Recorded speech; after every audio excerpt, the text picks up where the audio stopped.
From the CISO series, it's Cybersecurity Headlines.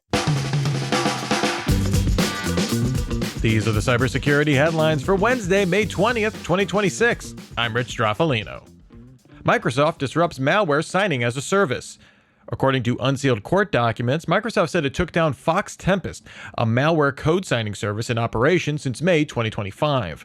Fox Tempest was used by several prominent ransomware groups, including Resida, Inc., Quillen, and Akira, for attacks across the US, China, France, and India. They abused Microsoft's artifact signing to provide short-life certificates to get malware running around typical Windows defenses. The takedown saw Fox Tempest's website seized, hundreds of virtual machines taken offline, and over 1,000 certificates revoked. Critical flaw found in industrial robot OS. The Danish company Universal Robots released a patch for a critical command injection vulnerability in its Polyscope 5 operating system. This could allow an unauthorized user with network access to perform remote code execution on robotics controllers. This would require that the robot's dashboard server be directly accessible over the internet, or an attacker to have access to an Ethernet port on a control box.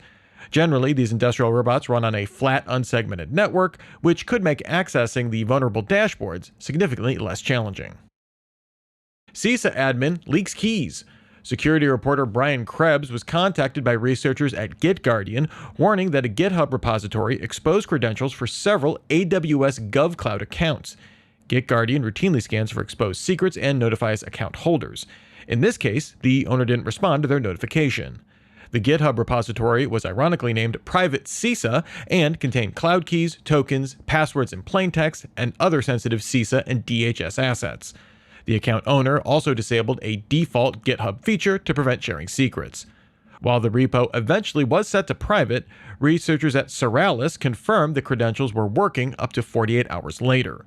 CISA said it was aware of the exposed assets, but said there was no indication that any sensitive data was compromised. Urgent patch announced for Drupal core.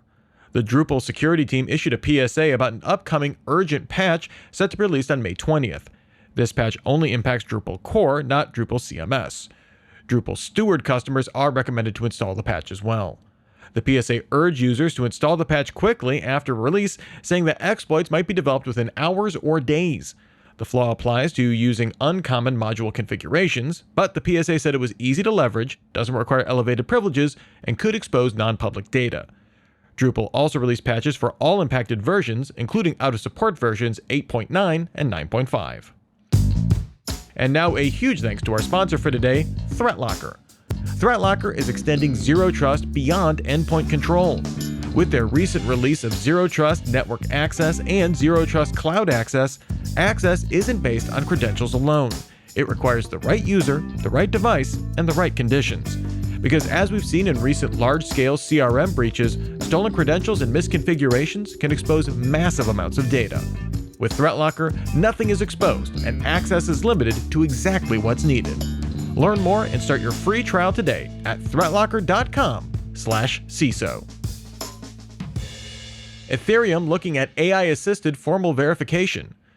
Everyone is trying to deal with the increase in AI-assisted cyber attacks, and cryptocurrency is no different. In a blog post this week, Ethereum co-founder Vitalik Buterin said AI has advanced the possibilities of using formal verification to better secure blockchain networks against software flaws. In the most general sense, verification uses mathematical proofs to ensure software is operating correctly.